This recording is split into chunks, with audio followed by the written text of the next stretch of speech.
Ya, pemirsa di hari yang spesial ini, 9 Februari, tema puncak dari perayaan Hari Pers yang diselenggarakan di Istana Negara tadi, yaitu Bangkit dari Pandemi. Jakarta, gerbang pemulihan dengan pers sebagai akselerator perubahan. Untuk membahasnya, saat ini kita telah terhubung dengan jurnalis senior yang juga akademisi dari salah satu kampus swasta di Bekasi. Pak Hamludin atau Mas Hamludin, halo, selamat sore. Selamat sore. Apakah suara saya terdengar dengan baik? Ya, terdengar sangat baik Mas Hamludin. Baik Mas Hamludin, tema HPN pada tahun 2021 ini bangkit dari pandemi. Jakarta, gerbang pemulihan ekonomi dengan pers sebagai akselerator perubahan. Lantas menurut Anda apa yang harus dilakukan oleh wartawan untuk menyelaraskan tema di atas? Baik, terima kasih pemirsa Badar TV, Mas Adriansa, bahwa pers memang dari awal ketika lahir dijadikan sebagai salah satu instrumen pembangunan di tanah air. Ini jelas betul kalau kita melihat sejarah HPN di keputusan Presiden nomor 5 tahun 1985 bahwa di sana pers merupakan bagian dari proses pembangunan. Nah, pembangunan konteksnya tentu sangat luas, tidak hanya pembangunan fisik tetapi pembangunan manusia. Ini yang terpenting untuk kita pahami, sehingga pers ketika menjalankan tugasnya ada pada aspek-aspek pembangunan manusia. Nah, sekarang di era pandemi ini maka peran pers sangatlah penting. Paling tidak memberikan edukasi kepada masyarakat bahwa seperti apa sesungguhnya COVID-19 ini.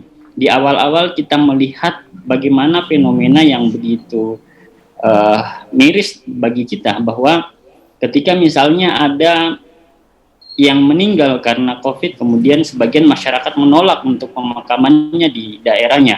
Ini adalah persepsi yang salah, pemahaman yang salah, sehingga pers wajib hadir di sana untuk kemudian memberikan edukasi kepada masyarakat bahwa ketika sudah meninggal maka tidak ada lagi proses atau aktivitas droplet yang bisa dilakukan oleh si mayat untuk menularkan virus yang melekat pada tubuhnya.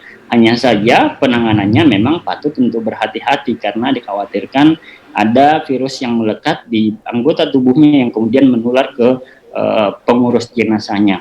Nah, ini pers harus hadir di sana. Kemudian salah satu poin yang terpenting dalam diskusi kita tentang peran pers di awal-awal pandemi di bulan Maret hingga Mei itu bahwa pers tidak boleh menghadirkan informasi yang sifatnya menakut-nakuti masyarakat, yang terlalu mengekspos bagaimana penularan itu yang sangat berbahaya. Kemudian bagaimana sifat penularan itu yang kemudian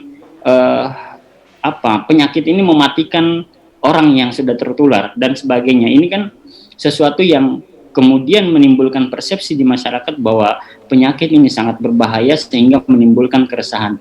Yang harus diberikan oleh pers adalah bagaimana informasi itu mengedukasi masyarakat untuk bisa bertahan dengan menjaga diri, melakukan protokol kesehatan yang baik sehingga masyarakat bisa keluar dari pandemi ini secara selamat. Itu yang ingin kita tekankan di awal-awal. Ya, baik Mas Hamludin. Dalam masa pandemi seperti saat ini, tentunya tidak mudah bagi wartawan untuk mendapatkan informasi-informasi untuk disebarluaskan kepada masyarakat.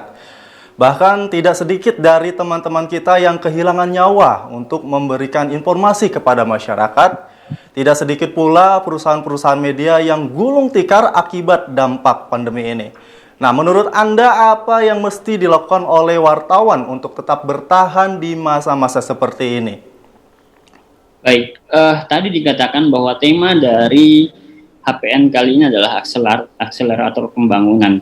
Maka akselerasi yang dihadirkan oleh pers juga harusnya berimplikasi kuat pada bagaimana pers melakukan kerja-kerja jurnalistik secara kreatif. Jadi tidak lagi harus datang dan bertatap muka atau berinteraksi secara intens dengan narasumber, tetapi bisa dilakukan misalnya lewat daring, ataupun kalau harus wawancara maka lakukanlah wawancara di luar ruangan, kemudian dengan jarak atau sesuai dengan protokol kesehatan yang ditetapkan. Terkait dengan efek dari pandemi ini yang kemudian menyebabkan banyaknya perusahaan gulung tikar termasuk media, kita lihat ada banyak media yang sudah mulai gulung tikar, terutama media yang bersifat penerbitan cetak gitu ya. Ada Tempo, kemudian ada Suara Pembaruan dan seterusnya. Yang menurut saya ini adalah efek yang global sifatnya terhadap seluruh perusahaan, tidak hanya media.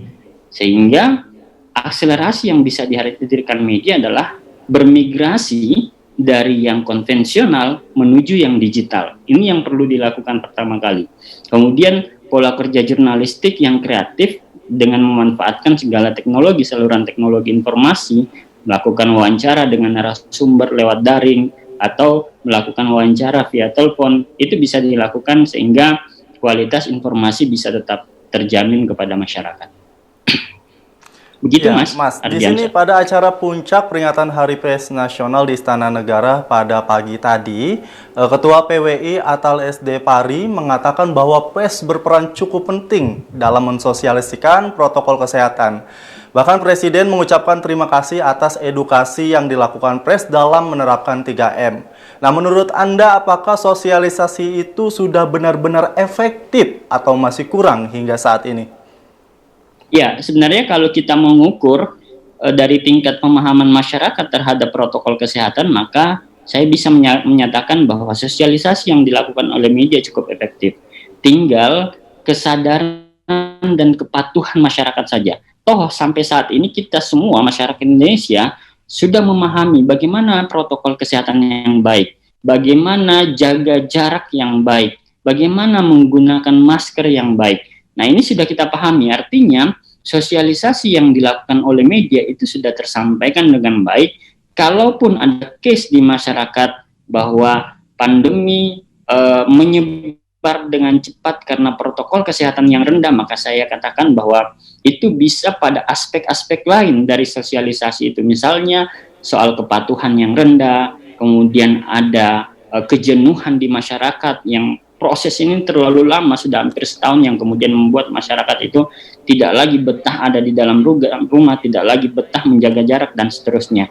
Tetapi kembali kepada tugas jurnalistik, apa yang sudah dilakukan oleh media, saya pikir sudah sangat efektif, karena kita tahu salah satu keberhasilan dari komunikasi massa adalah tersampaikannya pesan tokoh, pesan aktor, termasuk presiden di dalamnya, yang dilakukan dalam satu waktu kemudian tersampaikan secara bersamaan kepada seluruh masyarakat Indonesia, dan itu terjadi di kita saat ini. Begitu, Nah, Mas untuk Ardiansyah. mengapresiasi apa yang telah dilakukan oleh Insan Press, tentunya kita berharap bukan hanya sekedar ucapan terima kasih saja. Namun kita berharap juga ada perhatian khusus dari pemerintah, terlebih dalam kondisi saat ini kesehatan wartawan terancam dalam proses pencarian berita. Nah Mas, menurut Anda apresiasi atau perhatian apa yang semestinya diberikan oleh pemerintah? Ya, di antara apresiasi yang diberikan oleh pemerintah berbeda-beda di setiap wilayah ya. Tapi saya melihat respon pemerintah, terutama di beberapa daerah, itu cukup baik terhadap media. Mereka memahami betul, beberapa kota dan kabupaten, wali kota dan bupati memahami betul resiko kerja jurnalistik di masa pandemi. Sehingga mereka memberikan akses untuk cek kesehatan atau memberikan akses swab secara gratis kepada jurnalis. Karena memang salah satu pekerja yang populer itu adalah pers. Kenapa? Karena hampir setiap hari itu mereka melakukan kontak dengan banyak orang, sehingga penularan itu sangat rawan terjadi.